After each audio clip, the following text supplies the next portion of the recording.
Bapak-bapak, ibu-ibu yang dimuliakan Allah, bulan yang lalu kita sudah membahas tentang masalah ummah, problematika umat kontemporer atau kekinian, sampai pada pembahasan tentang transformasi institusi Polri yang berubah menjadi sebuah monster pembunuh dan mafia. Dan itu sudah kita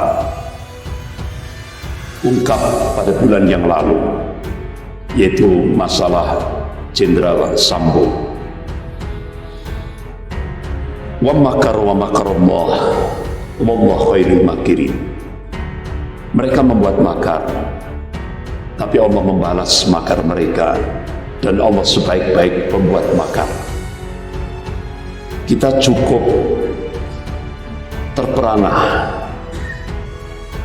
Ternyata mafia yang dilakukan oleh Jenderal Sambo benar-benar sudah mentargetkan siapa calon presiden oligarki. Itu sudah disiapkan begitu lama sekali dengan pendanaan yang sangat-sangat luar biasa.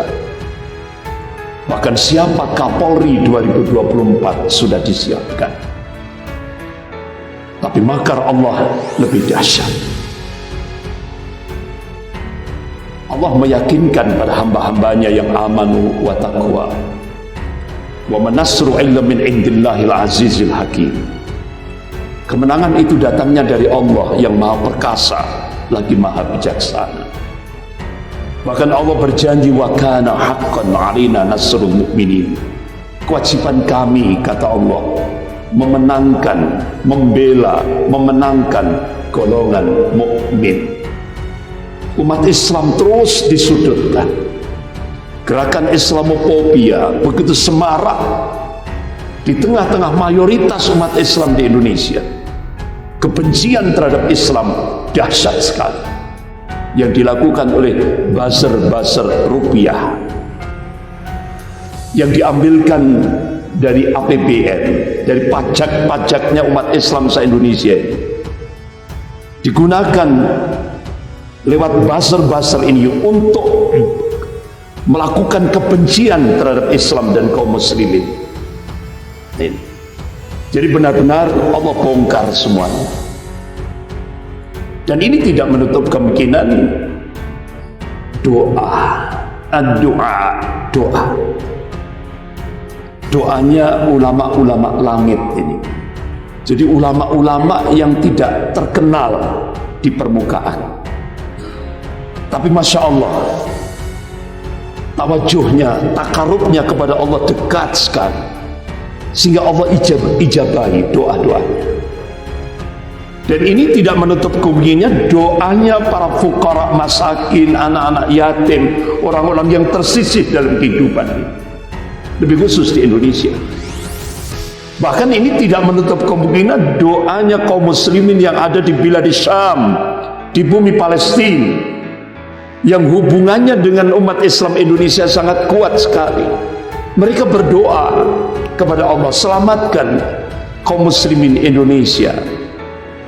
Masya Allah, ini benar-benar doa-doa mereka, sehingga Allah Subhanahu wa ta'ala menunjukkan bukti kecintaannya kepada kaum muslimin di Indonesia. Hampir. Jadi mereka sudah menyiapkan dari semua lini untuk menguasai kembali 2024 ini.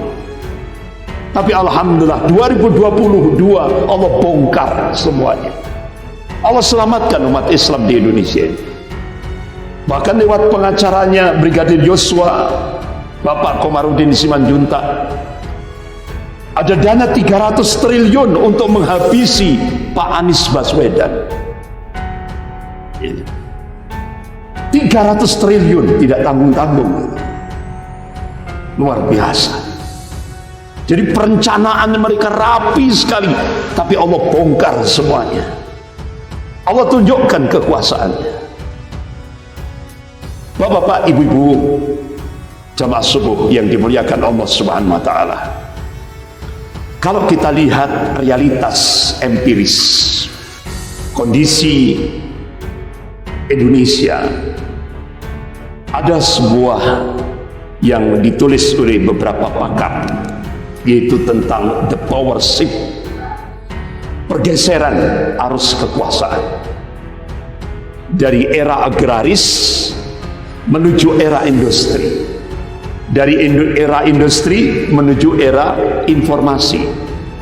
Yang sekarang kita hidup ini sering dikenal dengan era digital, abad informasi, di mana senjata yang paling utama untuk menguasai abad era informasi atau era digital ini, siapa yang menguasai media informasi? Itulah yang berkuasa. Kalau kita kembalikan pada nas-nas syar'i, kita sekarang ini masuk pada periodisasi sejarah yang keempat yang dikabarkan oleh Rasulullah. Ini fase mulkan jabriyah, sebagaimana Rasulullah mengabarkan dalam kitab Sahih Muslim bab Al-Fitan wa Asratus Sa'ah. Ini masa-masa yang cukup berat yang dialami oleh umat Islam, skopnya global, seluruh dunia dipenuhi dengan penguasa-penguasa diktator, penguasa yang menyengsarakan rakyatnya. Karena kalau itu dilakukan akan menimbulkan kekacauan yang menyengsarakan rakyat. Menyengsarakan rakyat itu, saya ulangi ya biar tidak diketahui, menyengsarakan rakyat itu. Ini fasenya.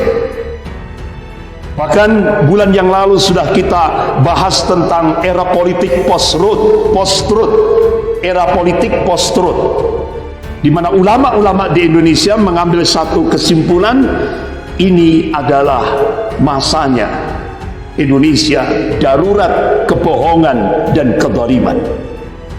Ini yang diungkap oleh ulama-ulama kita.